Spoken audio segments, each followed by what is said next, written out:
Hi, welcome to the Catholic Corner. I'm Monsignor Walter Nolan.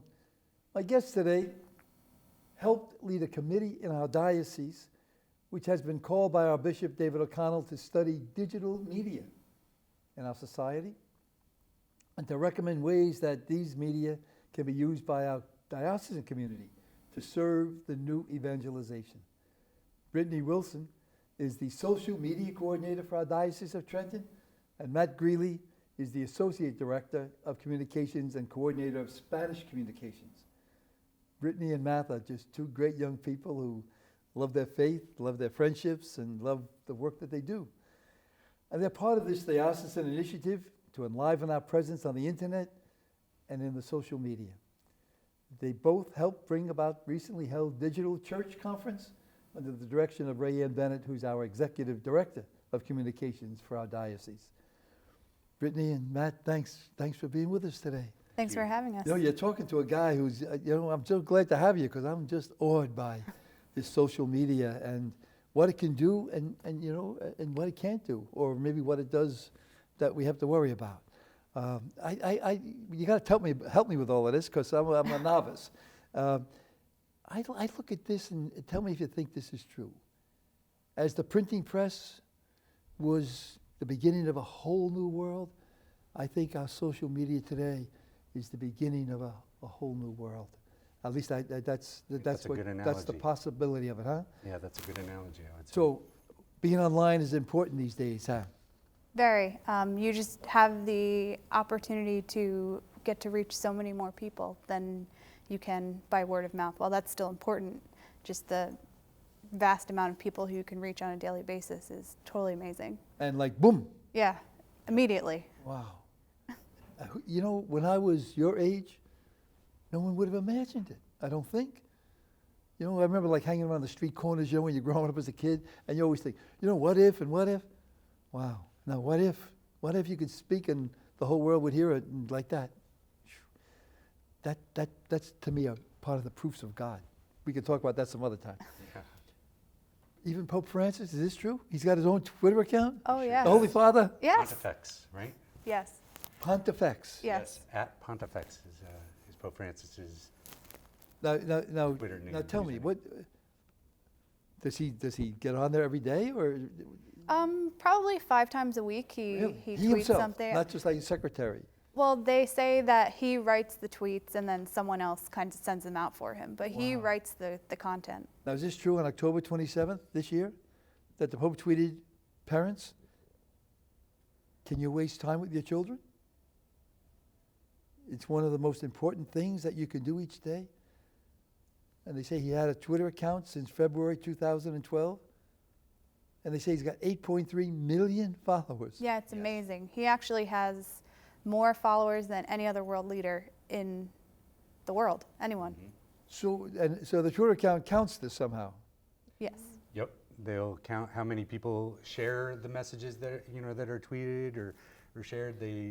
And so it's amazing. It's really an evangelization tool, and I think Pope Francis is a great example of how they can be used. Social media can be used. Now, do you have to have a The Twitter word. account to say get the Pope's Twitter? You can look it up and you can see what he writes at twitter.com/pontifex. And that you won't be able to interact with that account, but you can see what he's writing can do without that. an account, yes. So And after this program, they use the verb follow. So just like with our faith, we're following God, we follow Christ. You can follow people on Twitter and on Facebook. You can follow them. without being part of the, In that case, yes, but we would encourage you to be part of the conversation. Definitely. I see.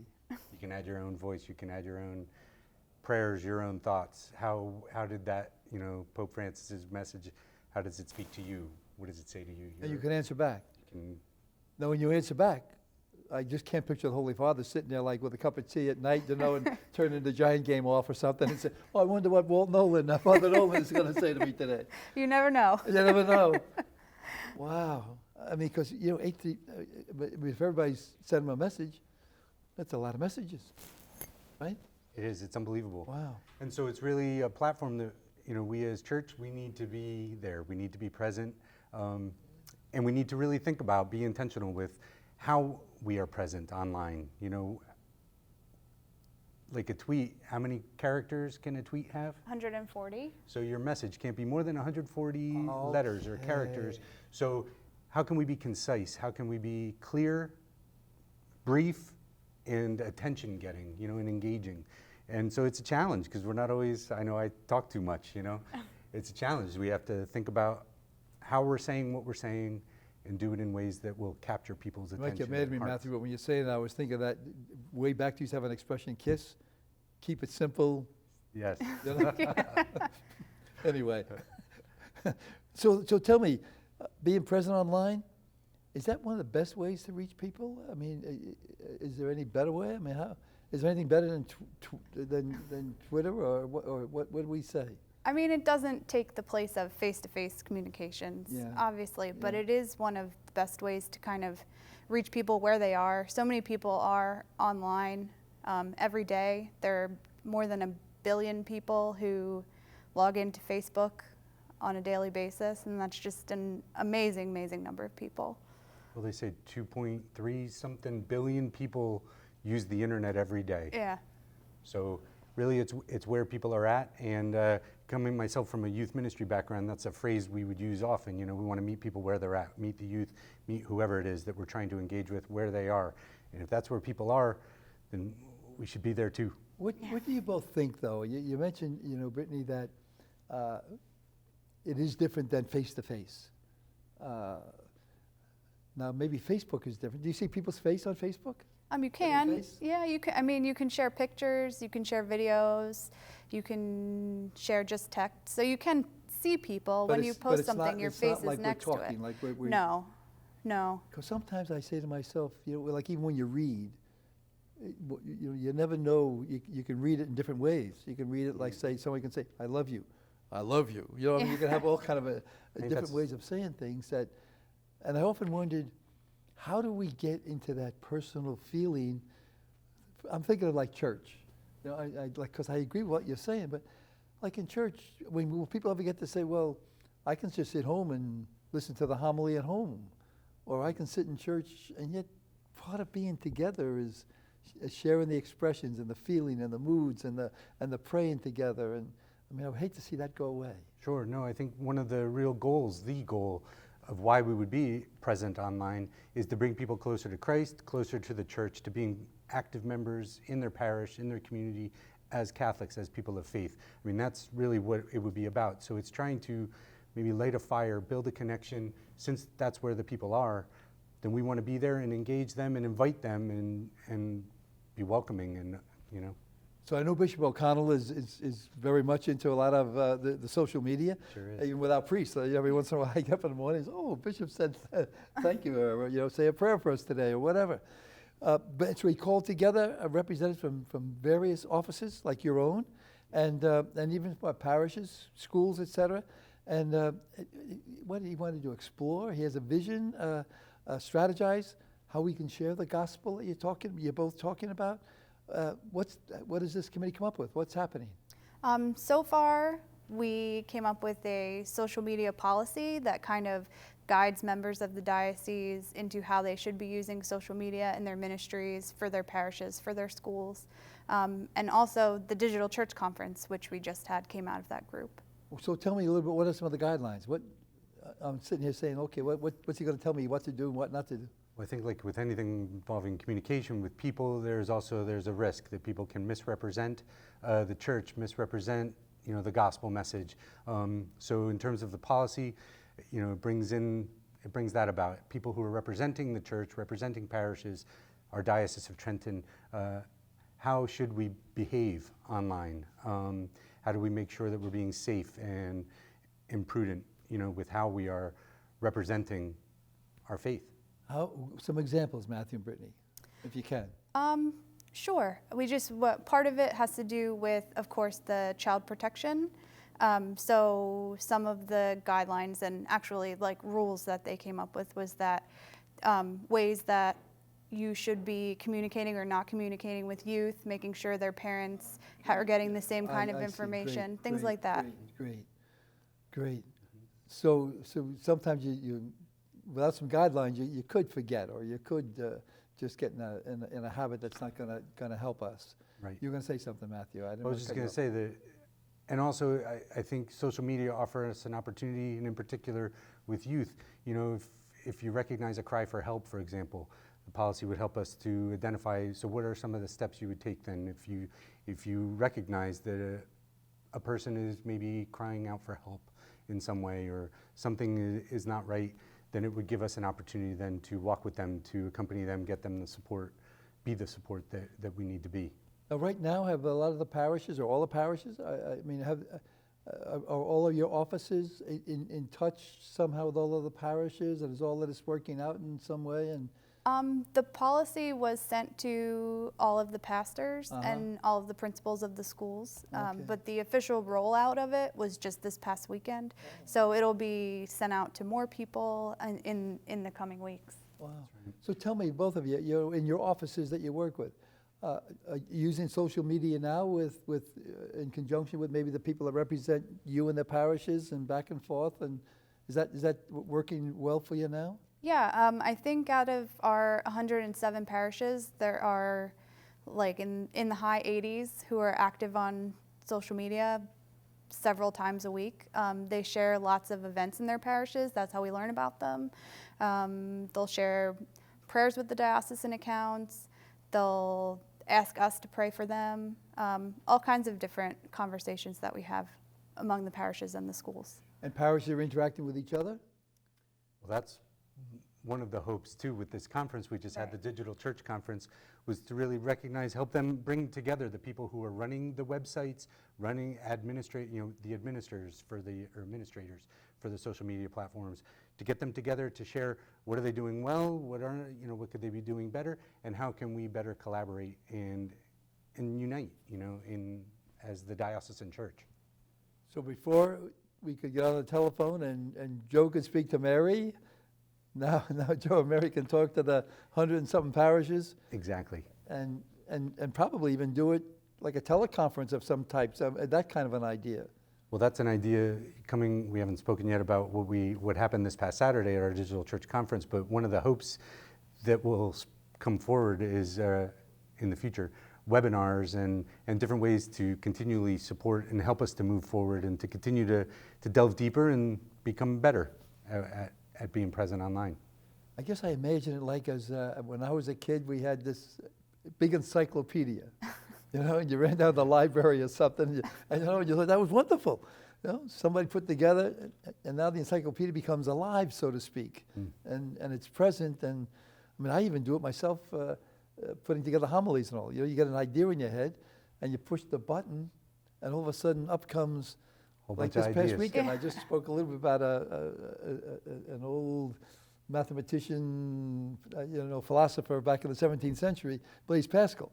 And without even getting out of my chair, all of a sudden I'm looking up stuff and say, oh yeah. I want next thing you know, some thoughts are popping around, and now you can share them with each other. Well, and it's interesting. Wow. So when you went to that site to look that up, if the site was arranged in a way that was clear and helped you get to the information you wanted to get, that's what we're trying to empower in our parishes, in our schools, that on their own websites too, whatever their message, whatever's the most important message. And I found it interesting, Brittany, at the conference the other day, the number one, what's the most important thing people look for when they go to a parish website?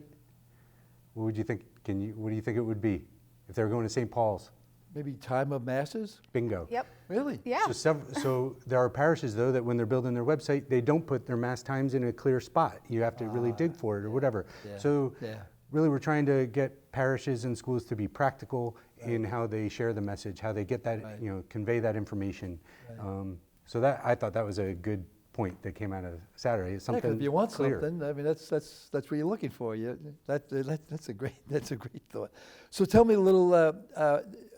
What were the digital church conference we're starting to get into? Was at St. Gregory's, and tell me a little bit more about that. Okay.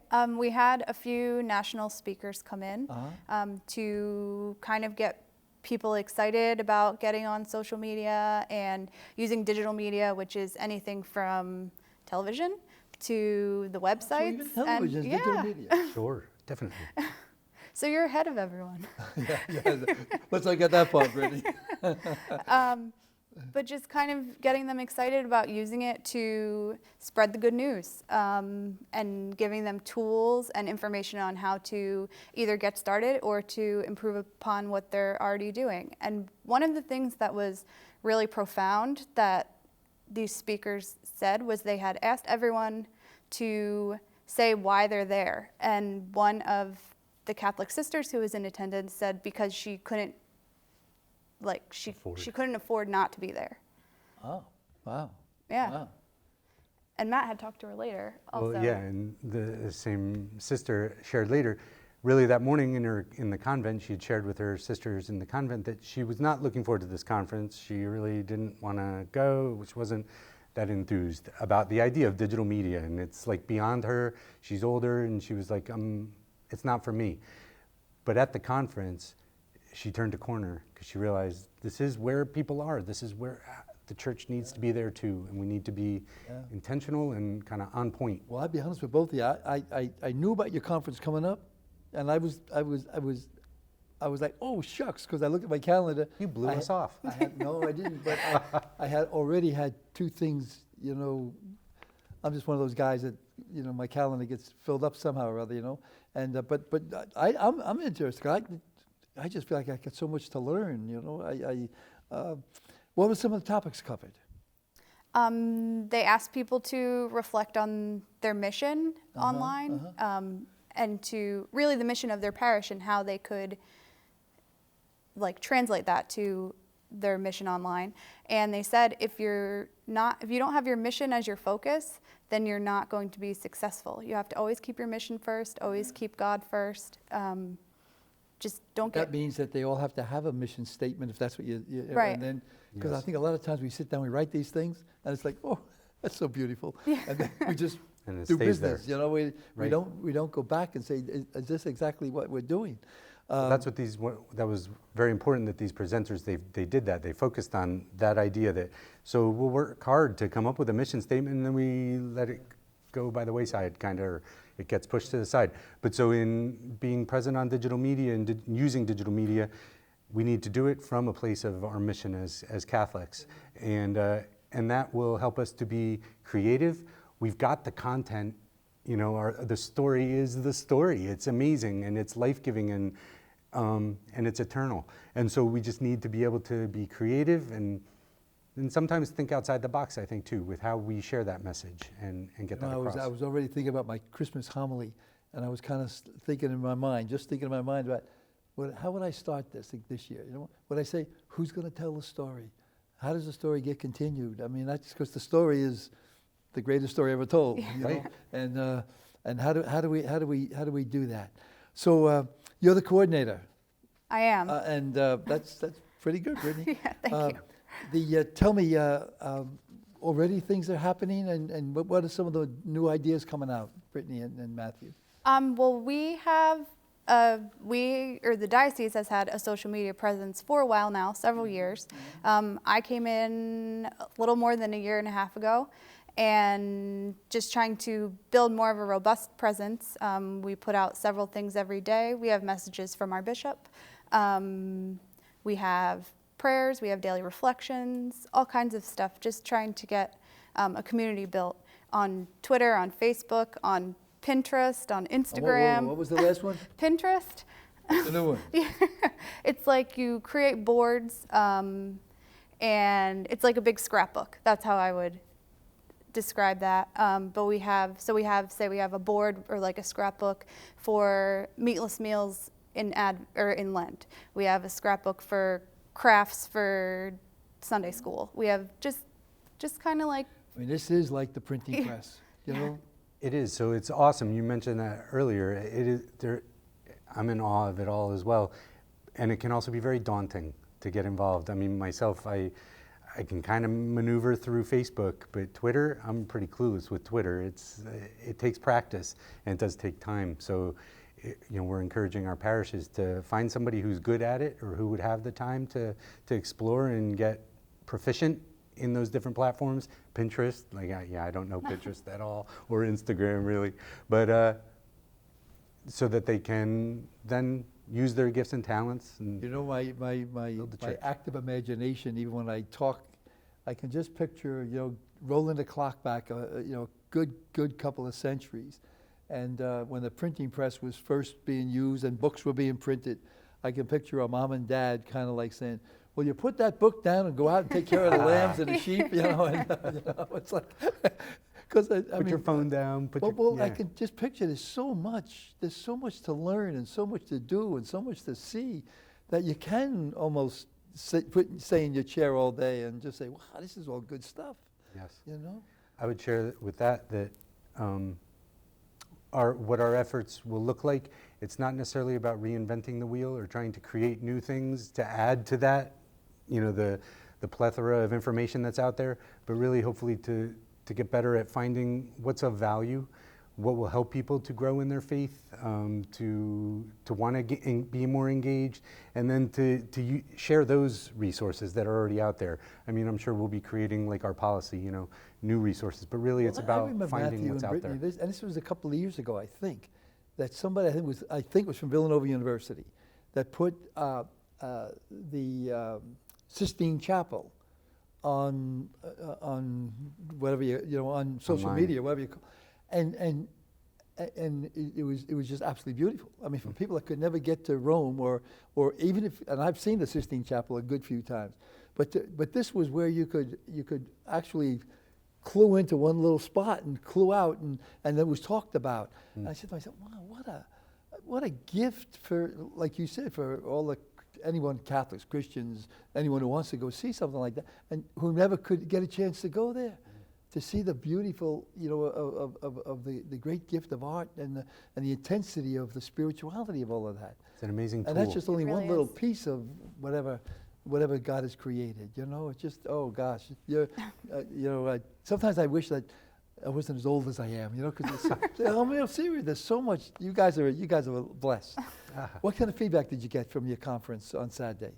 So far, really positive. I got a few emails this morning from people from across the diocese and parishes, someone from Good Counsel Homes, kind of just saying what a great experience it was and how much they learned and how fully charged they are to go out and start putting some of the things that they learned into practice.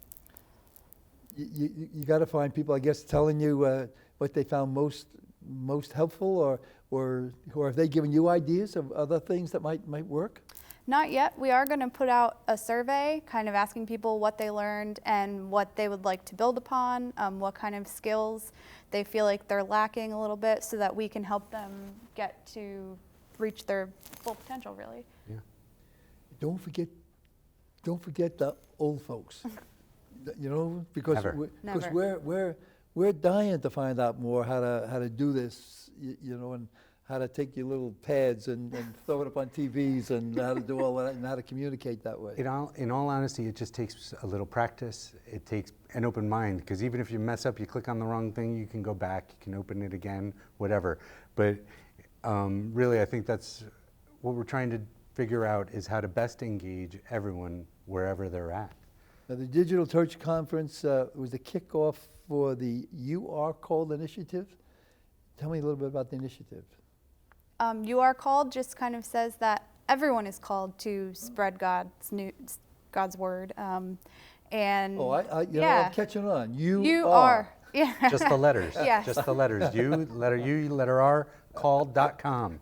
Yeah. That's right. They're terrific. Here I'm sitting there saying, you are. Now, what does the you are? Yes. Well, and we're going to play on that, as we do cull different resources and start to really build resources on the You Are Called site. We can play with that wording, that you are called evangelist, and we would have then resources for evangelizing. You are called catechist, and we would have resources for formation. You are called seeker, and so for those maybe who've kind of drifted away from the church, there'd be resources to welcome home, welcome back. We're here for you. We need you. We miss you. That kind of stuff. So we'll play on that. You are called, but really that's the idea too, that it's not just for the parish administrators, the social media coordinators, people who work in communications. It's for each and every individual to recognize their part, their value, as part of our family of faith, and to join us and be a part of that conversation online. Because what I believe, Matt and Brittany, I believe there's a lot of spirituality out there. And I think people are yearning, to get themselves filled up, so to speak, I was just thinking myself in just my own private little thoughts or prayers recently, that there's a deep longing inside of us, I think, placed there by God. And I sometimes think, that longing sometimes is searching for His love. And maybe the longing is longing for a puppy dog, but maybe that puppy dog is really saying, I don't want to be alone.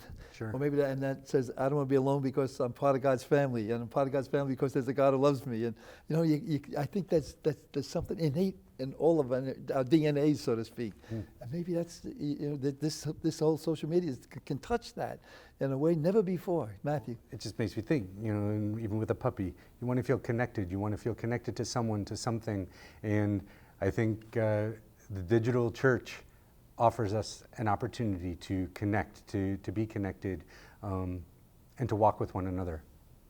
What did each of you take away from the conference? You go first. Okay.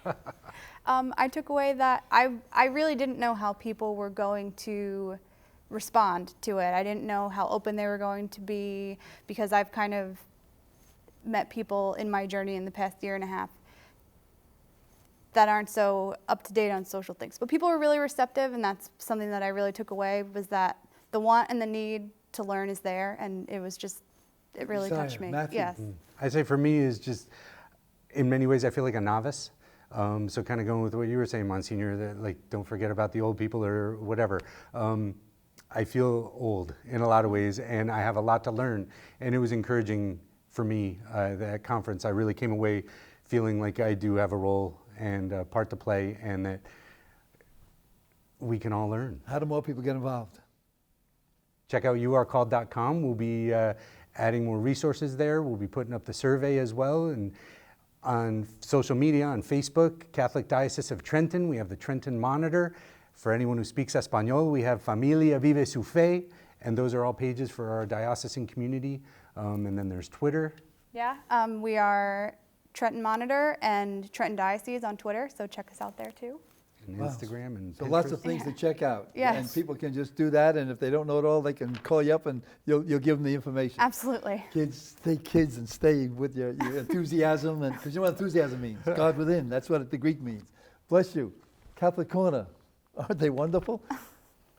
Get involved. Become part of. You are, because you are called and you are loved. Thanks, kids. Wow, that was.